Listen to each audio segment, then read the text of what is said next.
شام کی طرف بچپن کا سفر۔ آپ کی عمر 12 سال تھی۔ ابو طالب آپ کو اپنے ساتھ تجارت کے لیے ملک شام کی سفر پر نکلے۔ بصرہ پہنچے۔ بصرہ شام کا ایک مقام اور حوران کا مرکزی شہر ہے۔ اس وقت یہ جزیرۃ العرب کے رومی مقبوضات کا دارالحکومت تھا۔ اس شہر میں جرجیس نامی ایک راہب رہتا تھا جو بحیرہ کے لقب سے معروف تھا۔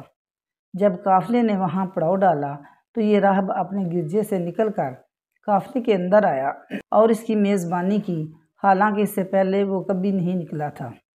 اس نے رسول اللہ صلی اللہ علیہ وسلم کو آپ کے اوصاف کی بنا پر پہچان لیا اور آپ کا ہاتھ پکڑ کر کہا، یہ سید العالمین ہیں، اللہ انہیں رحمت للعالمین بنا کر بھیجے گا۔ تو حضرت ابو طالب نے کہا، آپ کو یہ کیسے معلوم ہوا؟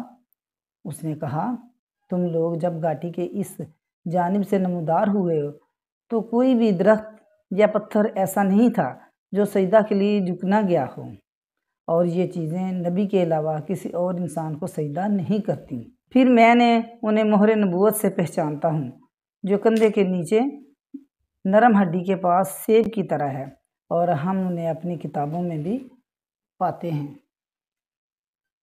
یعنی کہ ہم ان کا ذکر جو ہے اپنی کتابوں میں لکھا ہوا دیکھا ہے ہم نے۔